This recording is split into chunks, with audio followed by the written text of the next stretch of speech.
355. 355. Créativité. Podcast de Chanel. Créativité. Creativity. Chanel à l'Opéra. Chanel à l'Opéra. 355. Welcome to 355 Creativity Sessions, Chanel at the Opera. I am Virginie Mouzat, journalist and writer, and today I will be your host for the new podcast series. For the second year, the House of Chanel is the patron of the new season's gala opening night of the National Opera of Paris, celebrating its very strong relationship with the ballet world. Its founder, Gabrielle Chanel herself, was in her time a very active support of the Parisian avant-garde artistic scene. During these interviews, we are going to talk with some of the most brilliant creative people in the ballet and opera field: stage directors, choreographers, ballet dancers, opera singers. Together we'll speak about the Garnier Opera House, of course, but also with each of them about their relationship with their art, their creativity, their achievement. Creativity. My guest today is one of the most brilliant dancers in the world.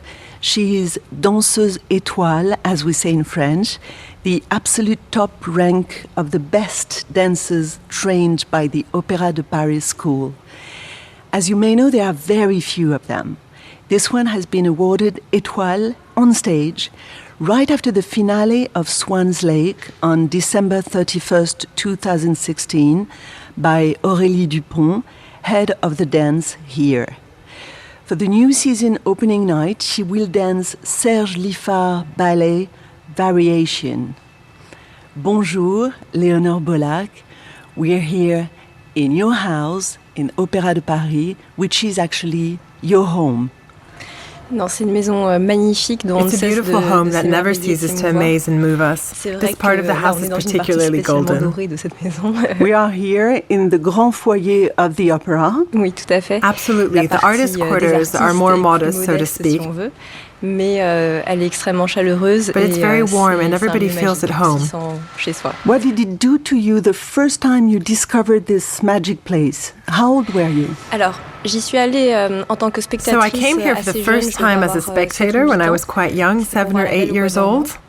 I came to see Sleeping Beauty, but I especially remember the first time I stood on stage when I was 15. It was a real dream that I'd had time to see grow, because when you're 15, you start to know a little more of what you want.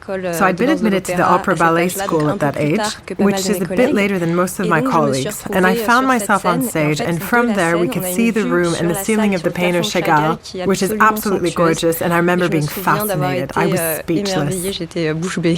In a few days, you will be on that stage again to perform Les Variations from Serge Liffard, which costumes have been created by the House of Chanel. I have a question. Chanel is an haute couture house. How does an haute couture house adapt to dance, to your body, and technical requirements? Can you tell us about the fittings? It's probably another type of challenge for an haute couture house, because as you said, we dancers have several constraints. The weight of the costume, for instance, is an important element, as it is a dress that has many layers of tulle and frills for aesthetic reasons. But we must be able to turn, dance, jump with it, and so it has to be as light as possible. So we negotiated the number of layers of tulle and so on.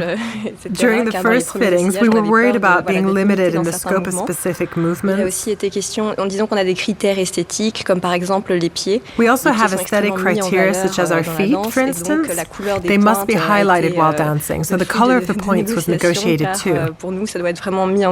Let's talk about Forsythe. Mm-hmm. Tell us about Blake Works One and the collaboration with the choreographer William Forsythe, who's a major figure in the world of modern dance.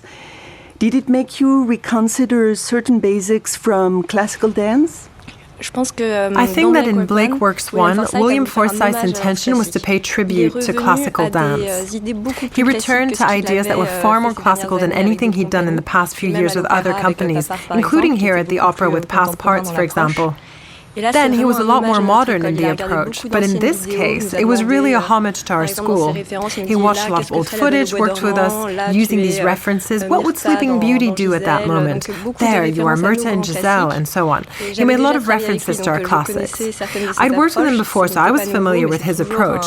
It wasn't new, but it's always an immense privilege to work with a choreographer like him because he's extremely positive and knows how to get the best out of people as individuals. He's fantastic and really pushes people beyond their limits without fear of being ridiculous. He really makes us feel very confident.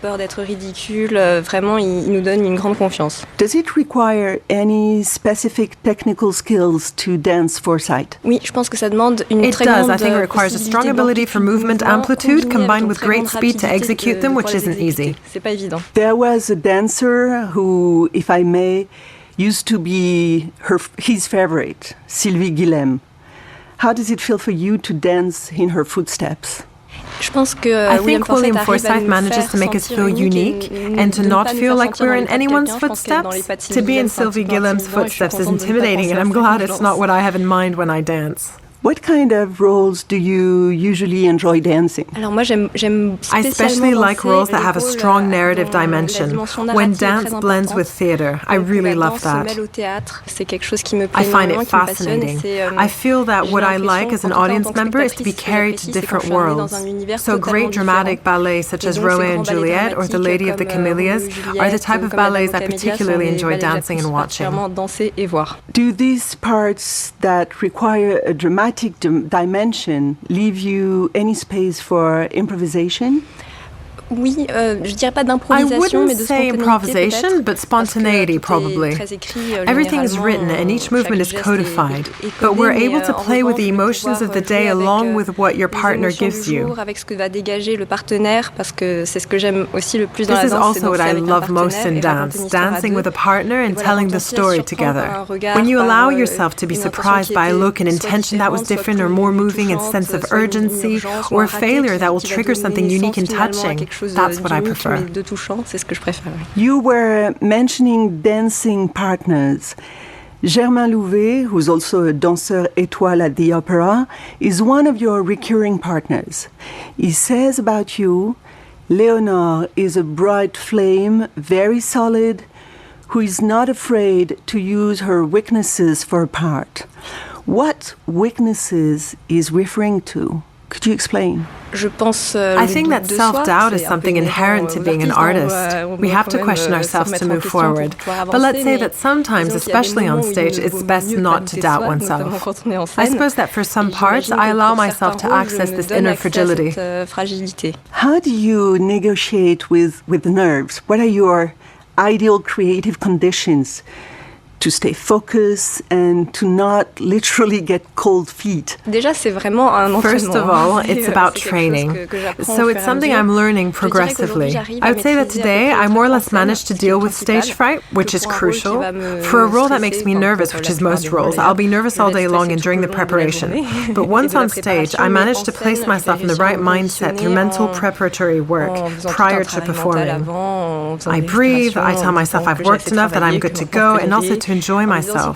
When stage fright hits me, I tell myself that my little 10-year-old in me dreamed of doing this and that I'm doing it now. It's an immense privilege, and I tell myself I might as well enjoy it. Also, I know that when I dance and I'm stressed, I dance less well, so I refuse to allow my nerves to get to me.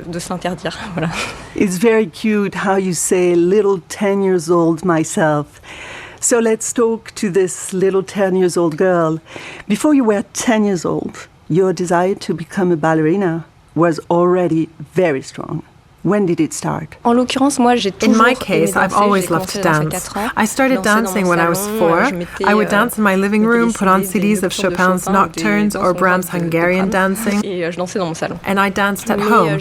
But I decided to really become a dancer around 10, 11 years old because a teacher noticed me and told me it could be an actual job and that I had the right qualities for it. So from then onwards, I wanted to do it for a living and become a ballerina. Before that, I had a more innocent relationship to dance. It's just what I did to express myself at home. Was it an obvious vocation? I'm asking this because we know how difficult this pass is and only few of you actually make it. Has the learning process been painful from 10 years old to today? Was it filled with doubts, or did it hold victories, or both? How did it go for you? Bien entendu, été of course, it's been full of doubts, failures, rejections, and obstacles. Voilà. But I think this is something everyone experiences at some point in their career. In my case, I faced an incredible amount of obstacles at the beginning. I had a bit of a difficult start as I decided quite late to undertake this, and I hadn't had good training when I was 8 or 9 years old. I didn't get accepted at the École de Danse when I was little, so I went through the National Conservatory of Paris before entering the École de Danse. I got into the company when I was 18 years old, and during 5 years I remained in the first rank quadrille in the corps de ballet, simply because I wasn't performing well enough during the promotion exams. It's a really tough and unrewarding rank, as we don't get to be on stage a lot. We mostly stand in for others, so it's a lot of work to mainly stay in the wings. And once you do go on stage to stand in for someone, you're working as an understudy, so the work conditions aren't very comfortable. I had a lot of doubts back then, not about being a dancer, I knew that's what I wanted, but rather wondering if my place was at the opera in this house, since I couldn't evolve in it. So those were the obstacles. Afterwards, however, everything happened really quickly. Once I got promoted to the second rank, the choreographer, that only lasted a year, and then I was promoted every year until I was named étoile after 4 years. In short, I spent 5 years in the corps de ballet, and it then took me 4 years before I became an étoile. So you were made étoile on the 31st of December 2016 by Aurélie Dupont on stage at the end of Swan's Lake. What happens at that moment in your mind and in your heart? How did it go? C'est tellement particulier comme moment et it's such a special, particular moment. It's difficult to describe, but first of all, you must know that I had just danced Swan Lake for the first time, which is an extremely challenging and demanding ballet. And so I was both filled with exhaustion and joy to have it made it until the end, even before the announcement. Then when it happened, it felt blurry, and I remember thinking, are you sure? And at the same time, I was aware it was happening, what I had always dreamed of, and I was telling myself what to do, enjoy the moment, walk on, take a bow. Otherwise, I was just petrified and feeling silly. And then you cry. It's a Miss France kind of moment. It's undescribable. But it took me such a long time to realize that it happened, that during 3 months, I dreamed that it wasn't for real and that I had to take one more little exam. At this moment, when you're made étoile on stage, the 31st December 2016, does it feel like an end or a beginning? C'est quand même l'accomplissement d'un rêve en soi. It's the accomplishment of a dream in of itself, I can't deny. It's something I've always dreamed about, and to see such a big dream come true is quite special. Mais après, c'est le début then it's also the beginning of so much more work and more doubts. They definitely don't disappear. Because we now have a title to honor, a big crown to wear every day. To feel worthy of it isn't easy every day, and so it's once again a lot of work. Donc c'est beaucoup encore de travail. When does a career stop for danseuse étoile? Légalement, ça s'arrête the official limit is 42 years old and is the same for every dancer in the company. But then some étoiles carry on with their careers independently from the opera. And in your case, how do you wish to pursue this path, which has been a forceful learning process, we may say? Would you like to pass on something of what you've learned afterwards? Well, it's pretty recent, but I think that I'd like that. It's a vocation that appeared very recently. I had the opportunity to teach a little bit in Kenya with an association. Could you tell us more? I believe this association is called What Dance Can Do Project, and you went to teach children how to dance, right? It was in Kibera, in a slum of Nairobi, where children live in tough conditions, but to see them blossom through their joy of dancing made me want to teach, especially people who can't easily access dance.